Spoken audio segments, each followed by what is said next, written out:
Mr. Rooney, Mr. Khan, who's our GM and owner, and then Coach Tomlin were kind of just standing there, just like a good guy would do. I went over and just thanked them for a nice weekend and told them I had a great time. It was a ton of fun. Shook all their hands, and our Mr. Khan, our GM, he then says to me, "Why don't you go shower up and come upstairs to my office? We're going to sign you." You're tuned in to the Ross Tucker Football Podcast, guiding your gridiron journey, none other than your host, former NFL lineman, Ross Tucker.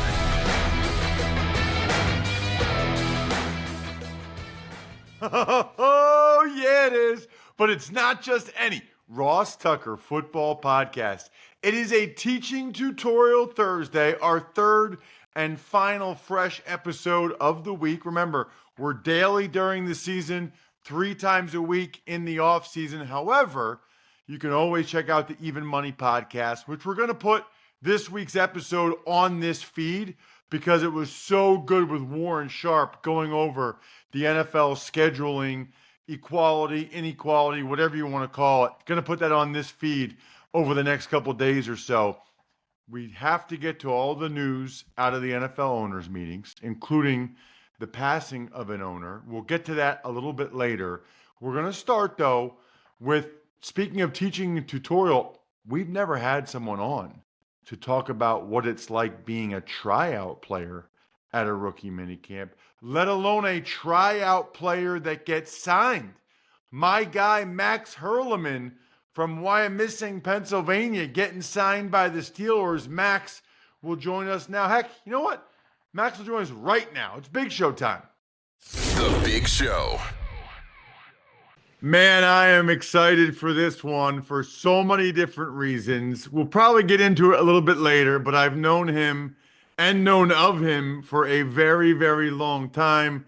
Those of you know that when I have Alex Anzalone on the show, a fellow Wyomissing Spartan, I burst with pride, and that's the exact same thing today, as I've got one of the newest members of the Pittsburgh Steelers, my Wyomissing brother, Max Hurleman. Max, what's up, man? Thanks for coming on the show. I really appreciate it. What's going on, Ross? Thank you for having me. A lot is going on. A lot is going on. So it's funny because once, I found out that you were getting the tryout with the Steelers, I wanted to have you on the show, to be honest with you, regardless of the outcome of the minicamp rookie tryout, just to talk about what it's like to be a tryout player. Spoiler alert, for those of you that don't know, Max ended up getting signed after the tryout. So some of these teams will bring in only like 30 guys. Some of them will bring in like 80. And most of them are tryout guys. And for some of them, some teams, nobody gets signed. For other teams, it's 1, maybe 2. It is very, very rare, but Max got it done. So let me start with this.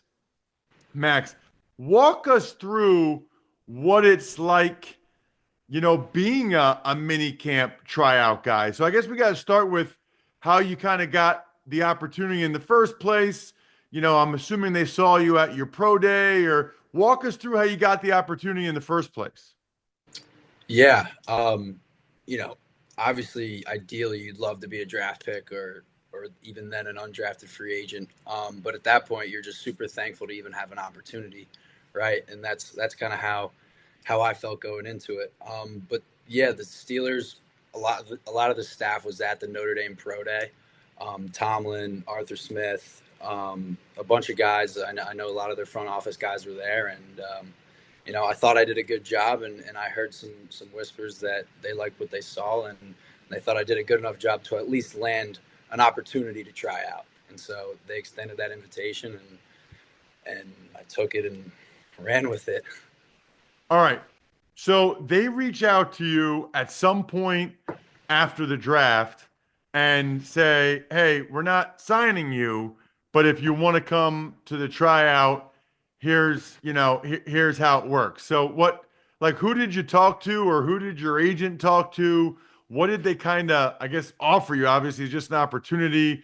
Were there other teams? Was there, because some guys I saw were like Devon Thomas went to the Ravens tryout the first week, didn't get signed, went to the Bucks tryout the second week at Penn State D tackle, and he did get signed that second week by the Bucs. So how did it work where you knew you were getting the opportunity, and what did they tell you at that point? Yeah, I mean, there are a lot of guys that are able to go to two different rookie tryouts because some teams are on different weekends. So there were a few guys at the Steelers that were at the Chiefs the week before. And I gathered that a lot of these teams, they run their rookie mini camps differently.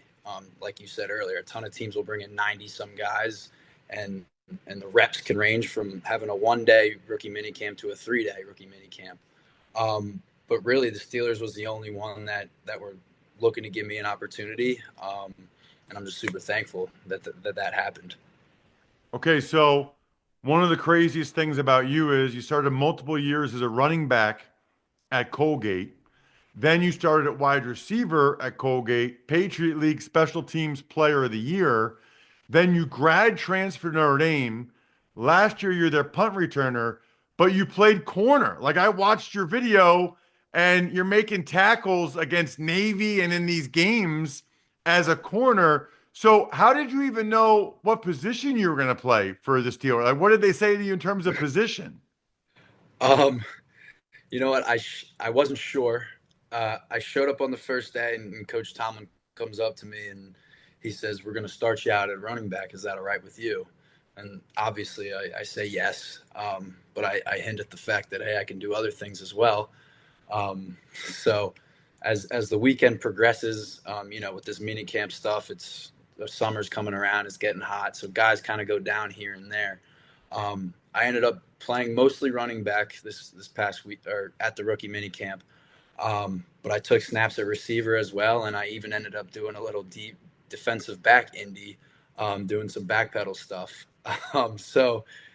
And then, once that was all said and done, I obviously crushed a lot of the special team stuff, which is a big reason why I'm there. Special teams is important. But even once I signed, I said, "Hey, what position are you foreseeing me as?" And the response is, "We don't know, but we like you." So I'm not sure if that's a good or bad thing, but I guess I can wear a ton of different hats. It is a great thing if you want to try to stick around, especially. And I know you want to make the 53-man roster. Obviously, it's a great thing for that, right? Because Yep. you can help them with multiple roster spots, right? Like, if they could put you in the game at several different positions, that's huge. And it's maybe just as big as a practice squad guy, right? To be able to fill in at a bunch of different spots on the practice squad. So being able to play a bunch of different positions is fantastic. I want to go back to the Tomlin conversation. So, well, first, I want to go back even before that. Okay. Tell me about, like, being in the locker room, putting the Steelers helmet on. Like, did you go check yourself out in the mirror? Because I know I did my first day. I just wanted to see what it was like. Yeah, it's definitely it's a very surreal experience. When you walk into an NFL locker room, and you see your name on a locker, it's definitely one of the coolest feelings. And each day as this has progressed, that's something you can be super grateful for as soon as you walk into the locker room. And yeah, throwing that helmet on, I mean, even just the jersey, the equipment guys were initially going to ask me, "What number do you want?" And then he paused for a second, and he continued to say, "You don't care, do you?" And I was like, "Nope, be happy with anything."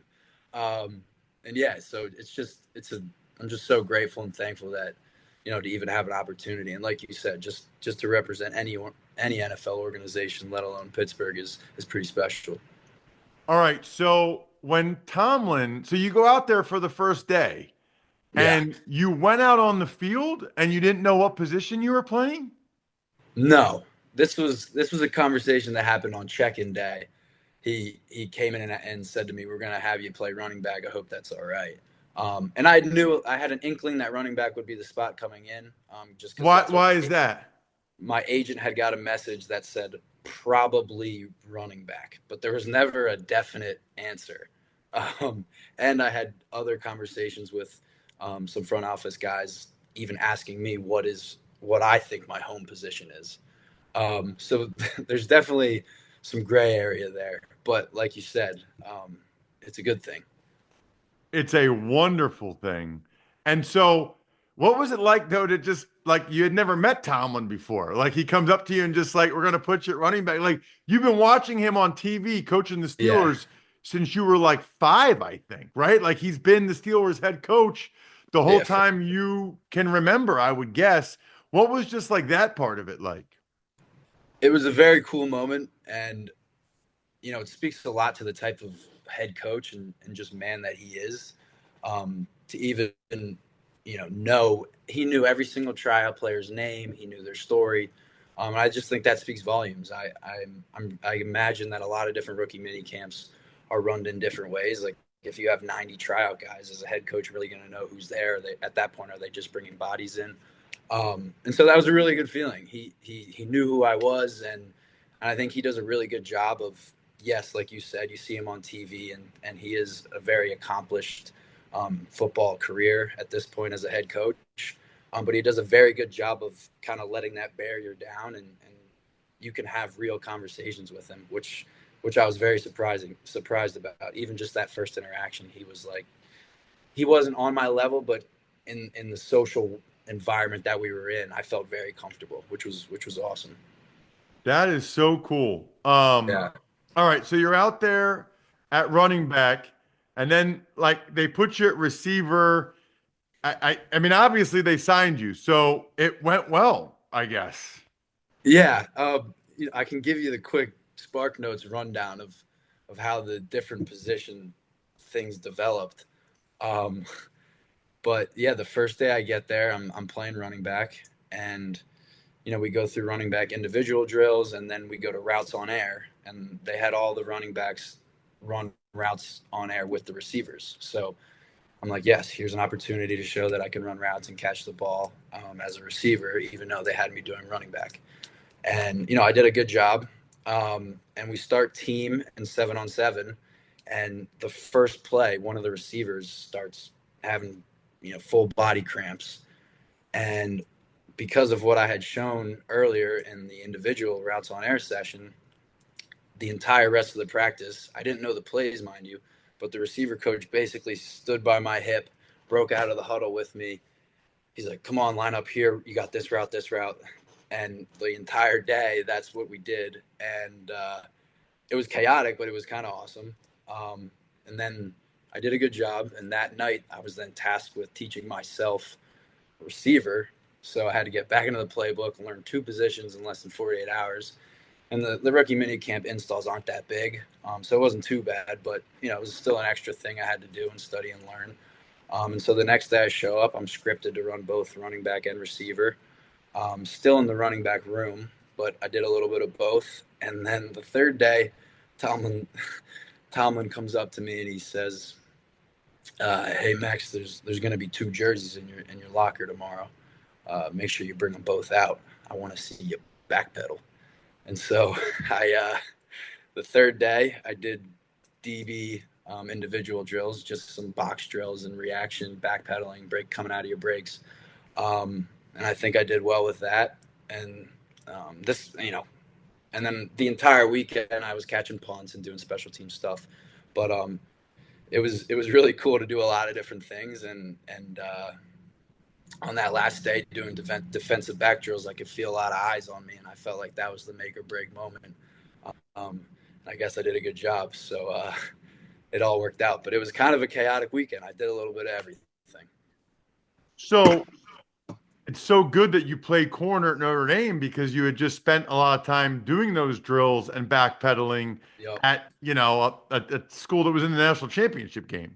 Yeah, no, I definitely, and that's credit to Coach Mickens at Notre Dame. He's a really good defensive back coach, and I learned a lot. And I think the most important thing I learned is just understanding. Now I know both sides of the ball. The game I understand it a lot more, and I've seen it from a lot of different perspectives. And so now that I'm being in the running back room, it's a lot easier for me to maybe identify blitzes or certain coverages because now I know the language. I know kind of how things work. So it's been beneficial. Dude, you're like Travis Hunter. Yeah. So some may say. Okay. So then tell me, how did you? So the last day, how many days were there?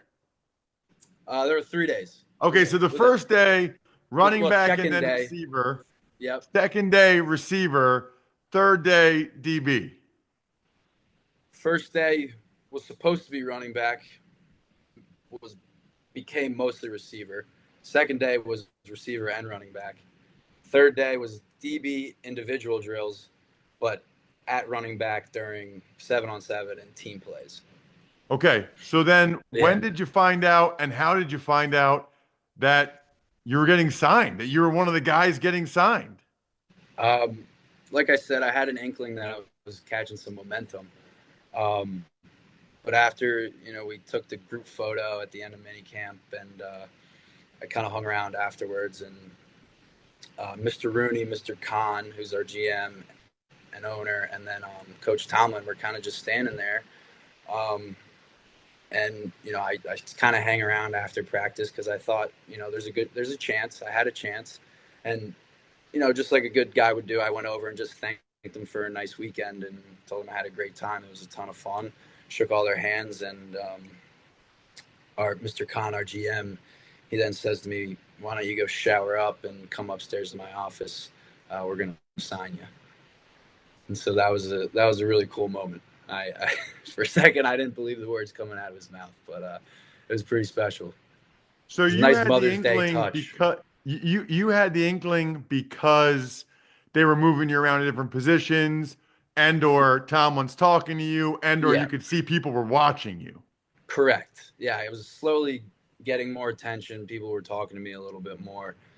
Even the training staff with the electrolytes and water on the field were taking a little bit more care of me as the weekend went on. And so I definitely felt momentum. You still never know because logistically and numbers-wise, things have to work out. But I knew I put myself in a position to have a good chance. Man, that is incredible. So it gives me chills just thinking about it. Takes me back to some good moments in my life. By the way, Danny's still the special teams coordinator, right? Yes. So yes, I don't know if you've made the connection yet, but he was my special teams coordinator in Buffalo. Okay, I did. So make sure you tell Danny that you're from my high school and that I said hello, please. I definitely will do But that. anytime I do a Steelers game, like on the radio or whatever, I talk to him on the field before the game. Yeah. I don't have his number in my phone, but please make sure you make that connection and tell him I said hello. I will for sure. Coach Danny Smith, he's the best. He's a legend, dude. He's a legend. All the gum he has in his mouth and the whole deal. He's got a lot of energy. I was very surprised the first time he got up and spoke in front of me. Oh, dude, he's the best. Everybody loves Danny. Yeah. All right, so what are you doing now? So now we're in phase 2 of OTAs. Today was my third day on the job, I guess you could say. So kind of just going in there. We lift. We have some meetings, some installs, and then we'll go out on the field and do. We'll throw routes on air, do some individual drills, and run some plays. Nothing too heavy or chaotic, but it's more of a learning and growing phase to get us ready for camp at the end of July. And there's a lot of veterans there now, right? There are a lot of veterans. Is there anybody jump out to you that you're like, oh wow,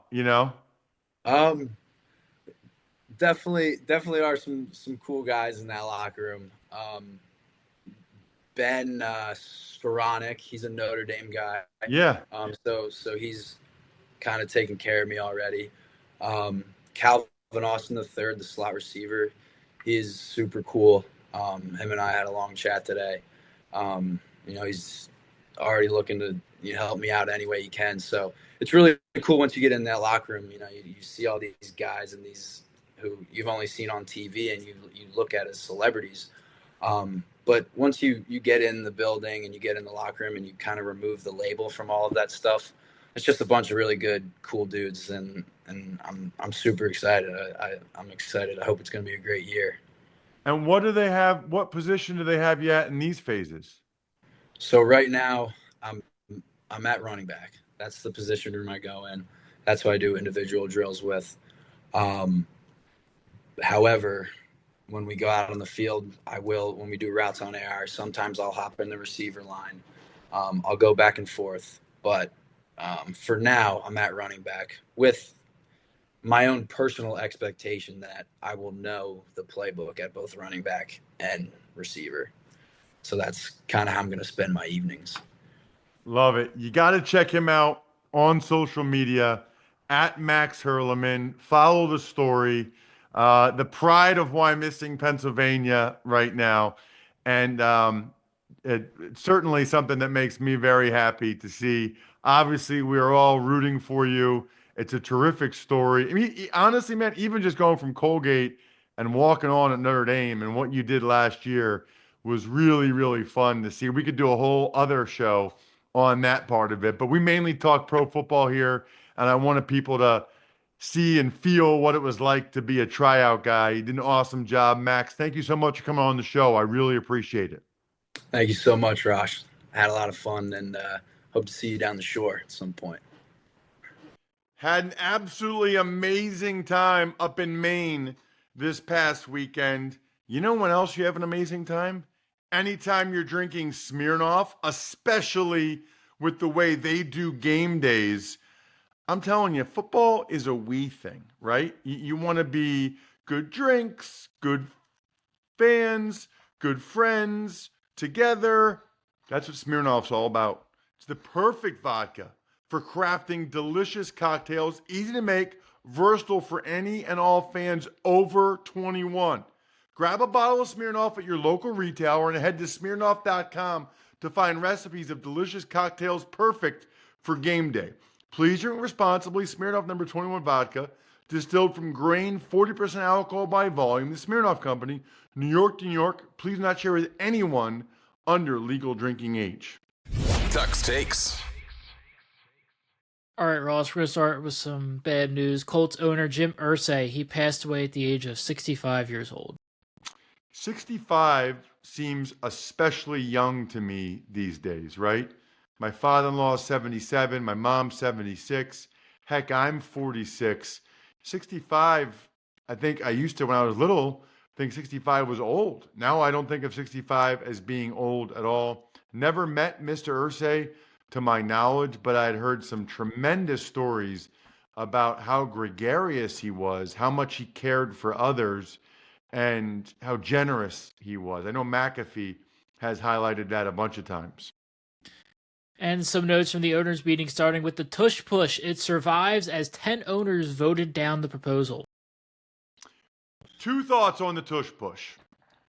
Number one, every other team, it's now on you. Either get the personnel to run the play yourself or develop the skill and acumen to run the play as successfully as the Eagles have. There's nothing preventing anyone from running it exactly the same way as the Eagles, other than you need to coach it better or you need to get more talented guys.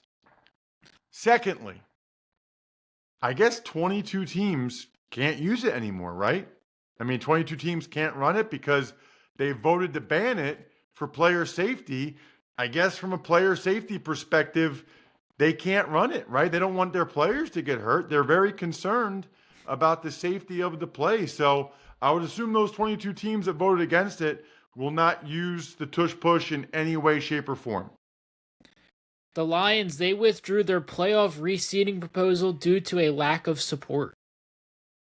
Right. So what's interesting is that evidently the NFL apparently is kind of asking these teams to submit some of these proposals that the league office wants. The team president for the Lions, Rod Wood, sort of let that cat out of the bag. It's been documented by Pro Football Talk.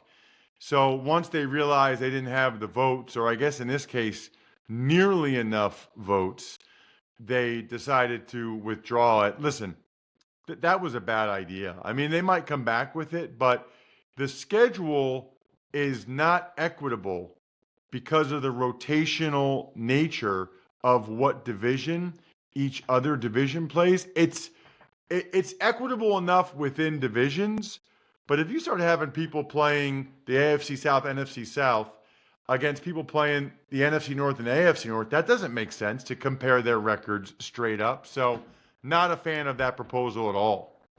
And two more notes here. The NFL is going to make some onside kick changes. It's no longer just the fourth quarter, and they moved the kicking team up 1 yard. And they announced, after lobbying from former NFL offensive lineman Andrew Whitworth and friend of the show, left tackle Deion Dawkins, they will have a Protector of the Year award to honor the top offensive lineman.